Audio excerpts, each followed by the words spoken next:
from the All Indiana Podcast Network. It's time for real conversation about the real issues that affect our communities. Poverty, education, equality, and more. This is Real Talk. Real Talk with Reverend Charles Harrison.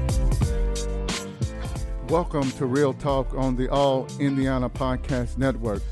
I'm Reverend Charles Harrison, and on this episode, we're going to talk about, has Indianapolis turned the corner when it comes to the record-breaking violence that the city has been experiencing from 2015 to 2024? Is something happening in 2025 that we're seeing a turning of the corner? Let's talk about that on this episode. Tough to believe Domino's has never had stuffed crust pizza until now, right? Well, it's here. And it's delicious. It's stuffed with melty cheese, baked with melty cheese, and sprinkled with garlic seasoning and real Parmesan. Yep, that's even more cheese. Order Domino's new Parmesan stuffed crust pizza for $10.99 each when you mix and match 2 or more items. Price is higher for some locations. You must ask for this limited time offer. Prices, participation, delivery area, and charges may vary. Delivery orders subject to local store's delivery charge. 2-item minimum. For additional terms and conditions, visit Domino's.com. Welcome to Real Talk on the All Indiana Podcast Network, and this is Reverend Charles Harrison with you today on my podcast that I do weekly here in Indianapolis, and I'm just coming off of a great day yesterday. Yesterday, I celebrated a birthday. Yesterday was my 65th birthday. I turned 65 yesterday. I want to thank everybody that said that I don't look 65. Thank you so much. You won certainly a lot of brownie points with me by saying that you don't look 65. Somebody said, well, I thought you were going to announce that you was 50 years old, you know, the big announcement yesterday. And that person really gets the thumbs up, you know, saying that I look 50 years old. But certainly God has blessed me over the years, and I feel blessed and I feel fortunate and, you know, to see another year. And I had a chance yesterday to enjoy it with my family and a few friends. And I'm doing more celebrating today. So today I'm going to have dinner with more friends and church members as I celebrate another birthday. But I want to talk about, you know, today what's going on in Indianapolis when it comes to the violent crime numbers in the city. And most of you know I have been doing this in the city of Indianapolis since 1999 when I was a part of a group of pastors that launched an initiative called the Indianapolis 10-Point Coalition. It is a faith-based organization that seeks to address the issue of urban youth violence as it impacts young men of color between the ages of 12 and 24. Primarily, we launched this initiative to address the issues of violence, primarily on the west side of Indianapolis.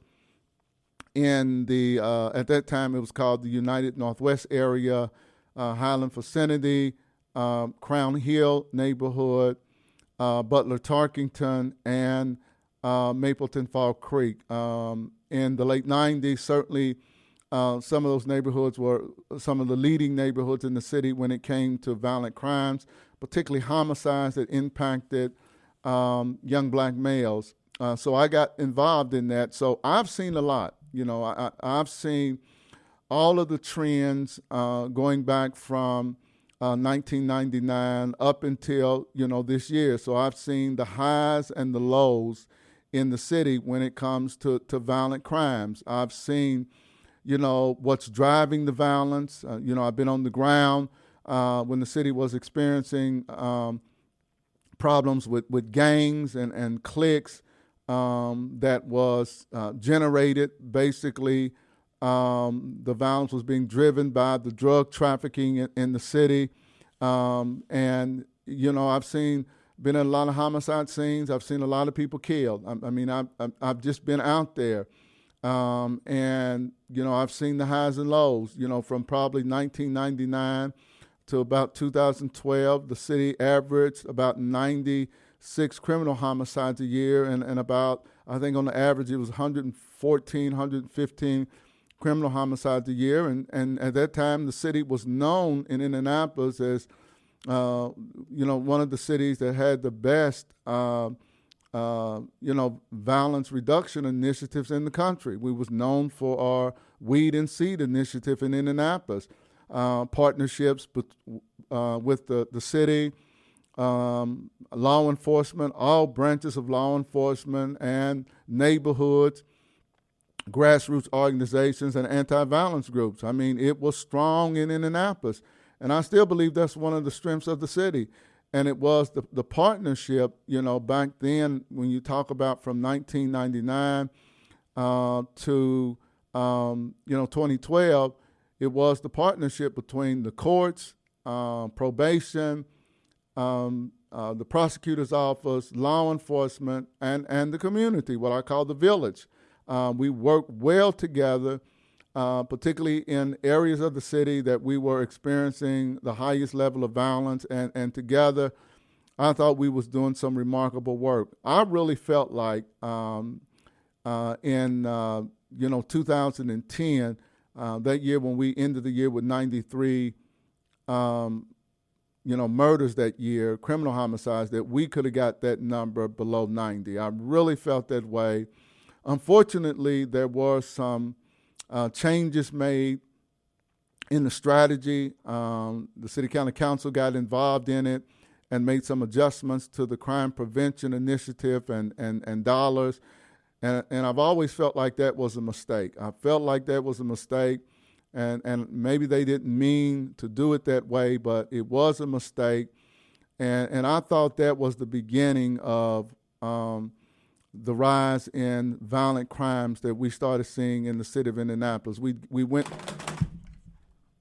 2 more years. Went 2 more years with the homicide numbers basically being low in 2011 and 2012, and then by 2013, we started to see a rise in the violent crimes in the city of Indianapolis. So, that was a problem. We started to see a rise, and it was a problem in the city. And I felt like that the city, some of the city elected officials just was not listening to the people on the ground. And I think we play a real important role because we're out there, whether we be grassroots organizations or churches or community centers.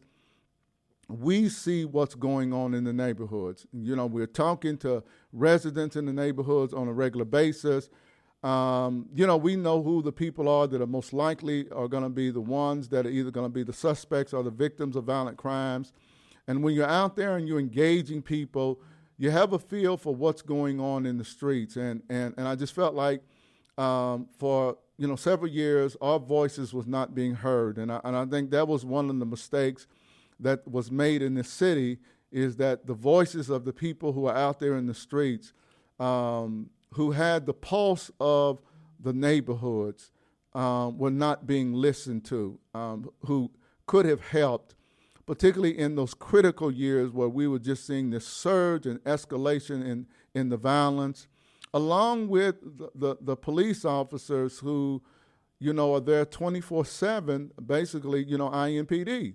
And what, the rank and file officers are seeing on a regular basis, because they're interacting, unfortunately, with people who most likely are involved in some kind of criminal activity, and their voices and the voices of grassroots organizations, community centers, and anti-violence groups like 10 Point and churches, I think our voices are key along with law enforcement. So certainly, in 2015, we broke a criminal homicide record. We did it for about 3 or 4 or 5 years in a row.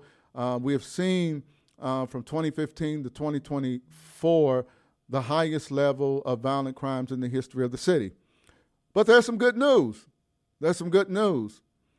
The good news is that in 2025, we have seen a dramatic decline in violent crimes. Particularly, I want to focus on homicides and criminal homicides. Right now, in as of June the 20th, the city's at 62 homicides, and we're at 51 criminal homicides. And this time last year with criminal homicides, we were at 75. We were certainly near 100 homicides last year at this time. That is a tremendous decline when it comes to homicides and criminal homicides in the city. We're at 62 homicides and 51 criminal homicides.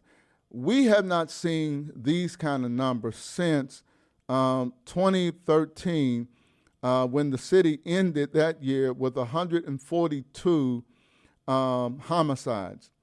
That is a dramatic decline, in the area when it comes to homicides in the city. And I'm really pleased with that, because I think we're beginning to see a lot of the things that made the city successful, from about 1999 to 2012. We're beginning to see those things put back in place, and I kind of want to talk about, people ask me all the time, what do you think? What do you think that's different? What do you think that's different this year? And I think we've been trying in the city to get back to some of the things that were successful in the past. Times have changed, and with the changing of time, certainly some of your strategies have to change because things are different. In 2025, it's different from what it was in 2012. So you always have to be able to adjust to the changing environment, in the city. What's going on in these particularly hotspot neighborhoods in the city that tends to drive up the violence up. What I do think that's different, before I get into what I think is really working, is that in 2025, the violence tends to be more widespread than what it used to be going back, 10 or 15 years ago, when it was more concentrated. It was really more concentrated, when you talk about from 1999 to about, 2012, which was, the heydays, of when the city was doing really well through the Wheat and Seed Initiative in addressing the issue of violent crimes back then. And when you saw this phenomenal partnership between law enforcement, all branches of law enforcement in the Indianapolis area, and the courts and the prosecutor's office and probation, working hand in hand with neighborhood groups, grassroots organizations, and anti-violence groups, we saw a lot of success in Indianapolis. And I've always felt, and you have heard me, even during the times of the city experiencing record-breaking violence, that I always felt like that our goal should have been set at getting back to where we were, because I always felt like it was possible that we could get back to where we were between 1999 and 2012. And I believe that this city has potential to even go lower than that. But I always felt at least we could get back to that. And when we were experiencing 200 homicides a year, I was being very critical, because I was not accepting just getting below 200 should have been the goal. That we ought to be pressing to get back at least to where we were prior to 2015, and I want to see us get back to as close as we could to where the city was between 1999 and 2012. I felt like all of the tools that the city used back then were still available to us, that we still could produce those kind of numbers where we could get back under 100 murders a year and 115 or less homicides. I've always felt that way because, I know the dynamics of what reduces violence, and I know the city very well. And I felt like that we could have gotten back there if we would have went back to some of the old strategies and incorporated new strategies for the time that we were now in. There are things that have changed. But so far, we've almost completed 6 months, and we still have, almost a couple of weeks left in June. But the numbers so far look good. Now, that doesn't mean that, from July to the end of December that we won't experience, high levels of violence. But I think right now there are things that are in place that I think are looking very promising for the city this year. I had a conversation with INPD this morning, and right now we're 30% down from where we were last year. And last year we were down from the previous year. So we have been tracking down. And I believe that there are several reasons why, and I want to get into that. What's going on now, and why is the city doing so well now, in 2025 compared to even 2024? And I think there are several things. I really believe, and I've always felt this way, that INPD is one of the best police departments in the country. I've always said that, and I mean that. I travel across the country. I get a chance to work with other police departments across the country that are working with groups like 10 Point, anti-violence groups or grassroots organizations. And I know that in my experience in working with other groups across the country, INPD is one of the best. They're one of the best in the country. They're one of the best at what they do, particularly in their strategies to help address this issue of urban violence. They have a track record of it, and I've been working with INPD now for about 26 years. And no matter who the police chief is and the district commanders, they tend to bring out the best or put the best people in those positions. And they have just had a phenomenal record, in working with the community. I mean, they do. I cannot say anything bad about INPD, even when we have had controversial things that have happened in the city involving an INPD officer. Their willingness to work with the community to try to address the issue has been second to none, in my opinion, in the country. They do well when it comes to the district commanders and working with local groups and coming up with strategies to try to address the problem that is leading to the violence, and they work very closely with the leadership in these hotspot areas across the city. And that has really been helpful because when you're getting buy-in from the neighborhood and the police then are beginning to explain their strategies and kind of giving you an overview of what's going on, then you are familiar and aware as a leader as to what's going on, and then they allow you to give your input. So not only are you receiving information, but you are allowed to give your input, and then together strategies are being put together to address the problem in these neighborhoods. And INPD does an awesome job at that. They really do. And so when we talk about, why are we seeing the reduction in violent crimes, in robberies and those kind of things in the city, is because of the work that INPD is doing on the streets. I see that as 10 Point. I'm out 3 or 4, 5 nights a week, depending on, how busy I am at the church and with my family. But when I am able to get out, I see what they're doing on the streets, firsthand, and they're just doing a remarkable job. So I think what INPD is doing is making a significant impact in the reduction of violent crimes. Why the city now, as of right now, June 20th, 2025, has seen a 30% reduction in violent crimes. I think the second thing is that I think the prosecutor and the courts have done a better job of holding repeat violent offenders accountable. Now, I have been a critic of the prosecutor and of the courts, particularly in the last, 4, 5, 6 years.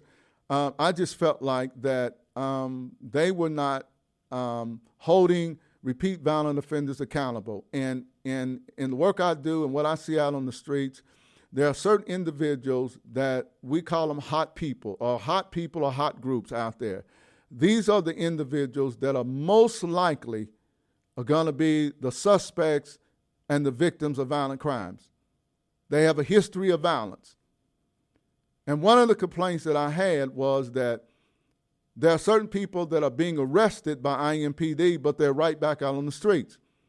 And I felt like that the prosecutor's office was doing too many sweetheart deals, and the courts was not doing enough to hold these individuals accountable.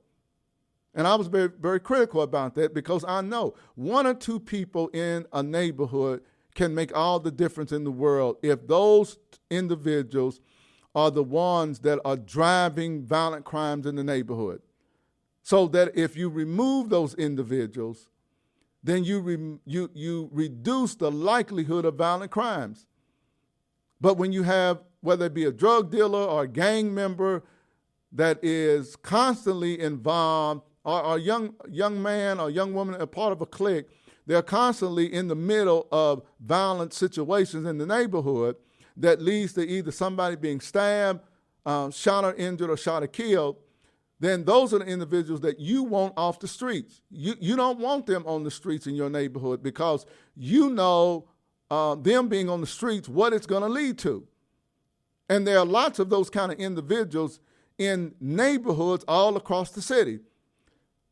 So what I was seeing on the street, particularly, 2019, before we had the explosion of violence in 2020, where we started seeing 200 homicides a year and more, was the concern that these repeat violent offenders were not being held accountable. Well, that has changed. In 2025, in the 12 hotspot areas that the Indianapolis 10-Point Coalition patrols in partnership with IMPD and other community groups, we have not been seeing those individuals. So one of the things that I concluded is that the courts and the prosecutors was doing a much better job of holding repeat violent offenders accountable, because I have not seen them on the streets in the kind of numbers that we were seeing them on the streets when we were seeing record-breaking levels of violence in the city of Indianapolis. So one of the things that has happened is not just what the police are doing, but number 2, the prosecutor's office and the courts are doing a better job of holding repeat violent offenders accountable. That is key. If you're going to reduce violence in these hotspot areas across the city, you have to hold the repeat violent offenders accountable. That is a must. Because if they're not held accountable, then other individuals who may be like-minded, they see that, then what it does is it causes them to begin to act out in violent ways too. When people are being held accountable, then other people know that they're being held accountable, and then it becomes less likely that they're going to continue to be involved in these violent acts. So when you start holding people accountable, then it's a tool that we can use even on the streets as 10-Point to remind individuals that if you're going to be out here acting out and committing violent acts, that you're going to end up in prison. And that is a tool that we have to use to get some people's attention that we're not going to tolerate you terrorizing the neighborhood. So in order for that to work, we have to have the prosecutor's office along with the courts who are supporting that when IMPD arrests them and when community groups are speaking out against them and helping to get people to identify them so that we can get enough on them in order to get them arrested and prosecuted. And that's the goal. But in order to do that, the prosecutor's office and the courts have to do their part. And I thought they were doing it last year, particularly the latter half of 2024, and certainly the first 6 months of 2025, they have done a real good job, I think, of holding repeat violent offenders accountable. The third piece of this is the work of grassroots organizations, community centers, the city, their violence reduction team, and anti-violence groups like 10 Point. There is no silver bullet to reducing violent crimes. There's no one group, no one strategy that's able to do it. It is the village working together. And there are a lot of very good, positive programs in the city of Indianapolis all over, whether it be the east side, the south side, the west side, or the north side of Indianapolis. There are a lot of people out there doing a lot of good stuff. There are people out there that are working with our youth, our adolescents. There are programs out there that are working with ex-offenders, trying to assimilate them and assimilate them back into society, providing wraparound services for them so that they don't have to go back to a life of crime in order to make it. There are businesses that are working with a lot of the community groups to try to provide job opportunities for individuals who have been a part of the judicial system. And I think that's key. One of the strengths of Indianapolis is our grassroots organizations, anti-violence groups, churches, community centers, and the work that we do to reduce violence. I think that Indianapolis has one of the best. And what the city is doing with their violence reduction initiative is good. I know a couple young people that some of their violence interrupters and coaches and street workers work with, and they did a good job. After the young people got in trouble, their initiative worked with them to try to put them on a pathway of success. That's good. We need that. We need that. We need that. Once kids get in trouble and they haven't committed an act that would cause them to be in prison yet, we got to intervene in their life so that they don't go to the next level. And that is a piece that not only the city does, but there's other community groups that do that. You know, the mentoring program that Reverend Malachi Walker has, Young Men, Inc., do an excellent job of mentoring our most at-risk youth and adolescents. So we have those kind of initiatives all over the city, in churches, in community centers that are working with our most vulnerable. Clean for Green on the far east side, which is a summer youth jobs program that Pastor James Jackson does. And they give young people money the day that they work. At the end of the workday, they're getting $20 or $25, and those kids have a little money in their pocket. And this is important, because if they have a little money in their pocket, then they can go out and buy stuff rather than selling drugs or doing something even more violent in being involved in robberies that certainly can lead to more violence on the street. So those kind of initiatives try to address the issue of kids going hungry, or kids growing up in a home where there may not be food 3 times a day for them. For some kids, it's not 2 times a day. And for some kids, they struggle to get 1 meal a day. And that is the reality, and we're trying to address that. And many of our community groups are trying to address that with food pantries, and many of the churches that are providing meals during the week. And in some neighborhoods, we have a church that is providing a meal every day so that people who are hungry can go without that. The fourth thing that I want to talk about that I think has been very helpful is the role that the philanthropic community has played. And without their help, Lilly Endowment, CICF, the Central Indiana Community Foundation, and others, without those foundations helping to provide resources for these groups, I don't think we would have seen the kind of violence reduction that we have seen in 2025. Right now, we're at 62 homicides and 51 criminal homicides. It's a 30% reduction from where we were last year. When it comes to the murders, we were at 75 murders this time last year. Now we're only at 51. Dramatic decline. We were near 100 homicides last year at this time. We're at 62. Dramatic decline. I believe we can do better. I believe as long as we continue to work together in collaboration and partnership, IMPD is doing their part, along with other federal agencies, along with the U.S. Attorney's Office that is doing a great job in prosecuting repeat violent offenders with gun crimes. They're doing an excellent job. Along with the prosecutor's office continue and the courts holding repeat violent offenders accountable.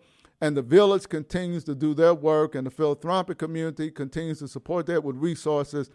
Indianapolis, I believe that we're headed for a big year this year. We have 6 more months to go, and I know that anything can happen, but I think we're on the right path. I don't know how the last 6 months are going to go, but I do think we're going to end up less than where we were in 2024, and we well may be on the way of getting back to the numbers that we were seeing in 1999 to 2012, when we averaged 96 murders a year and about 115 homicides a year. I believe we can get back to that number, and I believe that we can even do better than that. I believe that this is one of the best communities in the country. I do, when it comes to working together to address critical issues. And I think we have done that for decades now. I think we're hitting back in the right direction. And as long as we keep the politics out of this, I think you're going to see these numbers get even better and better. Our job is to make this city a safer place for all the residents. No matter what part of the city you're in, no matter what your neighborhood is, we ought to be doing our part to make it safe for you, your family, and for young people, for our children who live in these areas. Let's continue to work together. Let's continue to do our part. I think we can do this in Indianapolis. And I know some people are saying, well, we're in the summertime now and those numbers are going to go up. They may or they may not. I remember in 2010, from June through August, we only had 17 criminal homicides. 17, that's all we had. It was because of the remarkable work that was being done by the village. Everybody was doing their part. And if we keep the politics out of it, and I think that's what has hurt us in this city, the politics. We keep the politics out of it and allow neighborhood groups working hand in hand with the city and the police come up with the strategies for their particular part of the city. And as long as it's being undergirded and supported, then I believe that you're going to see reductions in violent crimes across the city. But we got to keep the politics out of it. I know some people don't like the frankness of a Reverend Harrison, but I'm frank for a reason. I'm able to talk about what I see, what I have experienced, what should be accepted, what should not be accepted. And what is unacceptable is high levels of violent crimes in this city. That's unacceptable. I'm not going to apologize for being vocal about that. And I know that when law enforcement, the city, the courts, the prosecutor's office, and neighborhood groups and anti-violence groups and grassroots organizations, when we work together, we get things done. And violence goes down. When we understand that there is no one silver bullet to it, and it takes all of us as a part of the village, and even those of you who are listening to me on this podcast, you play a part in this too. When all of us are working together, we can dramatically bring down the level of violent crimes in this city. And regardless of who the mayor is or who's on the city council, the strategy ought to never change. We know what works. There are 3 components: prevention, intervention, and enforcement. When you are doing those 3 things effectively, you're going to have lower levels of violence.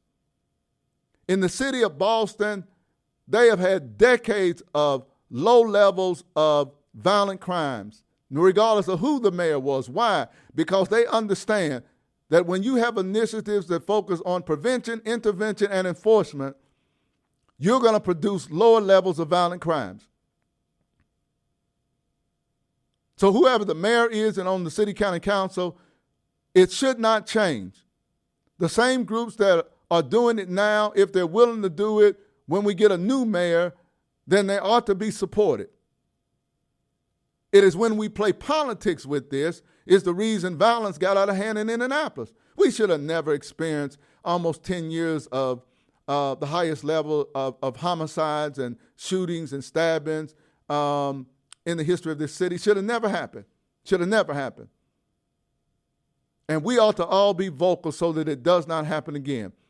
We're heading in the right direction. I believe the numbers are going to continue to go down because politics is now out of it and everybody's working together. When we all work together, there's lower levels of violence in the city. And if we continue to do that, then Indianapolis is going to be one of the safest cities in America. Along with, we are about to win the NBA championship. So we're going to be one of the safest cities in America, and we're going to be the home of the Indiana Pacers, the 2025 NBA champions. This is Reverend Harrison on Real Talk. I hope you enjoyed this podcast today, and I pray that you would share this podcast with others and join me. In the future, I'm hoping to have call-ins for people to call into the podcast, and we have conversation with one another. I'm going to continue to bring in more guests to my podcast as we talk about issues that affect the city of Indianapolis, the state of Indiana, and our nation. This is Reverend Charles Harrison, and I pray that you have a blessed and you have an awesome day. Peace. This is Real Talk with Reverend Charles Harrison. Be sure to like and subscribe to this podcast. And be sure to check out other great podcasts on the All Indiana Podcast Network. Online now at allindianapodcast.com.